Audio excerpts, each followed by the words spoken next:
Okay, there's one more thing that I haven't yet talked about, and that is what I use for software for recording. I'm not using cassettes or tapes or anything anymore.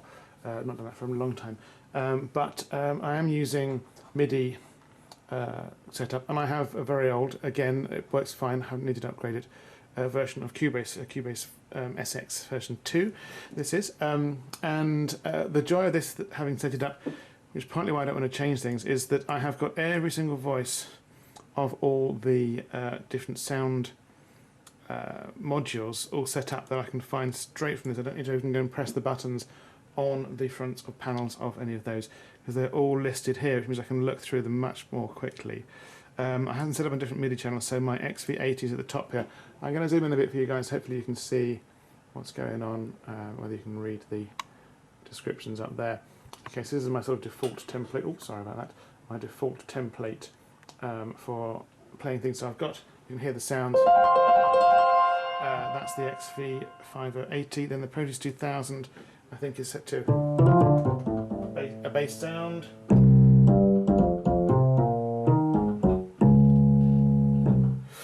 Little acoustic bass sound. Then my Proteus Plus One Plus Orchestral. Again, set to a piano sound. I can change that very quickly. I click down here, and these are my list of instruments over here.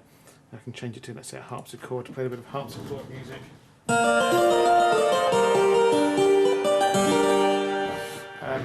Should I fancy doing some harpsichord playing?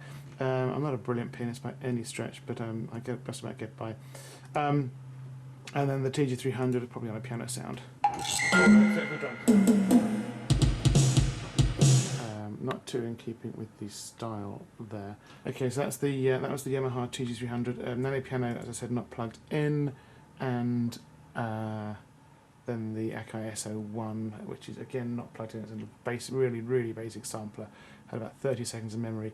Don't use it for much. I have to use it for one sound. If any of you know my Eulogies album, the Roman-based one, there's a little sort of recorder and harp solo. I recorded a little recorder sample many years ago, and I used it for that. It sounded just right, very authentic and sort of recordery sounding. The drum module, and there's a couple of synths that aren't plugged in, an old Korg Poly 800 and a CZ101. Again, I have used them on some of the albums. I'll talk about them another time perhaps, but they're not plugged into the system at the moment. So we're going to go through the XV5080, and I'm going to click over here to my sound list, and you can see, if I move the camera down a bit, the list of sounds all named there, and that's just preset A banks 1 to 32. Okay, so that's just the first 32 of preset A. So I can get rid of that, and you can see that I've now got up to 128 on preset A, if you can see that all right, and then I've got up to preset H, so you can do the maths, but there's an awful lot of sounds to get through. And then below me down, look, I've got the whole of the world extra card, another 256 load of sounds, and the Asia card as well. So there's an awful lot of sounds we'd have to listen to try and decide what it is that I'm going to use in a particular project. This does take up quite a bit of time, fun enough, but it's what I like about this kind of music, orchestral music. People love orchestral music, but hey, look, how many instruments does it have? Strings, brass, wind, percussion, and obviously divided into 4 of each of those. It's not many sounds on the end of the day, and though composers are very clever at getting the best sounds or interesting sounds out of orchestral music, I can't help thinking it's all been done now. There's some genius scorers, but when you listen to film scores, classical pieces, modern ones, it doesn't actually sound that new anymore. And there's very little they can do beyond the really squeaky door stuff, which is just kind of a horrendous noise. If you've ever done that, I did do some of that when I was at music college. Not pleasant stuff, but it's been done. We're writing for a medium that's kind of exhausted when you're writing orchestral music. Although it's great, it's generic, you use it for film scores all the time, you hear it. It does sound, it's got a certain power, and live there's nothing quite like it. But I like to explore textures that evolve and are slightly different and enhance your own listening, you know, because you're thinking that's a really interesting sound, not just, oh, that's just a strings section, or that's a horn, or that's an oboe. Though I do like using those instruments, and it's nice they're in their place where we use them, but the repertoire of sounds available to us now is just phenomenal, and I like exploring that. Where are we going with this? Okay, so preset A, what if I've got a load of pianos down there? Probably not what I'm looking for. I don't really want piano sounds for this sort of thing, not to start with. Clavichords, organs, no, we're on the wrong kind of lists at the moment, so I'll have to keep going through this. Okay, here's some sort of synthesizer type things. Probably a bit too heavy, a very famous Fantasia sound. They might have heard of this one on pop music of the 80s and 90s. I probably used that on some tracks. I don't know if I've used that before. That sounds familiar to me. I know it sounds familiar to you, that kind of thing. Heavenals. I don't think what Heavenals is usually a good start for my kind of music. Again, I think that's sort of probably all over the place already. Bell Vox, what's this one here?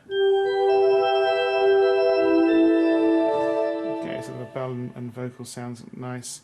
There's lots of really useful things on here. Beauty bells, what's that? That doesn't sound too beautiful to me. Never mind. That's definitely used that. Ambient vibes, lovely sound.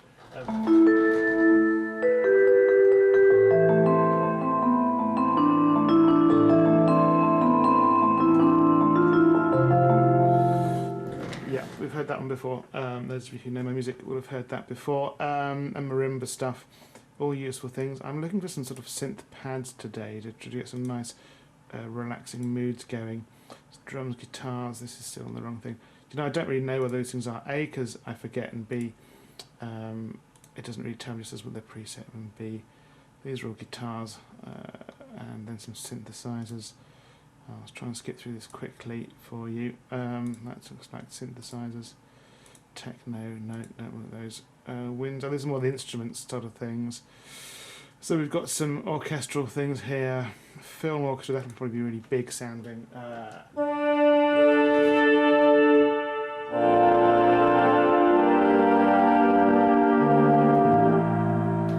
Okay, useful little wind sound.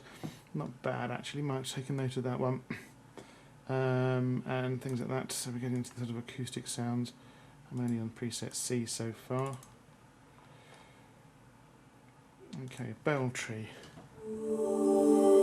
Oh yeah. Definitely used that before. Funny, I used that one, again, a very evolving sound. You can hear a lot of stuff going on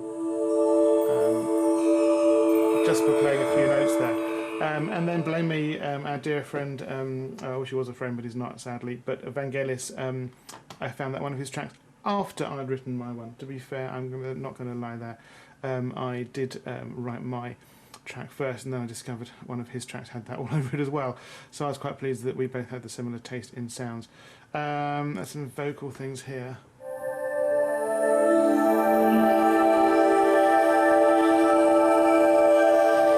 They sound quite fun. They sound quite fun. Oh yeah, and they're involved something else. That's quite nice, isn't it?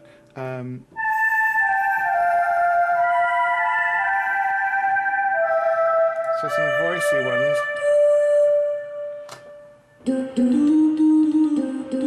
Yeah, it just sounds a bit cheesy nowadays, doesn't it?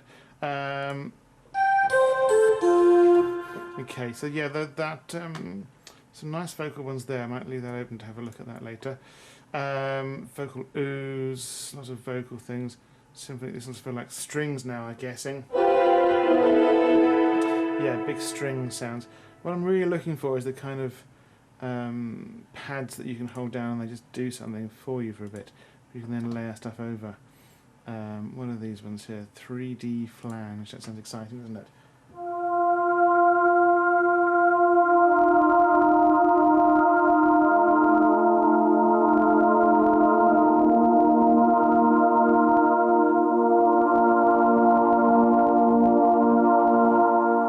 That's the kind of thing. Yeah, you can't see me doing anything on that. I'm going to move the camera around for you so you can see sort of me fiddling this as well.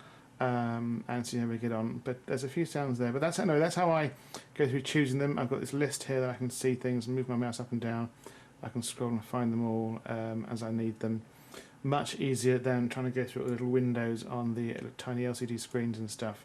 It did take me a long time to set up when I first did it, so that's why I really haven't changed it much since then. But it works, you know. Pen and paper still works for writing music. That hasn't changed in hundreds of years. So this doesn't change either. The only time I need to change this is when my computer finally gives up the ghost. I was lucky to get myself a new computer, which is more faster and stuff and reliable than the old one.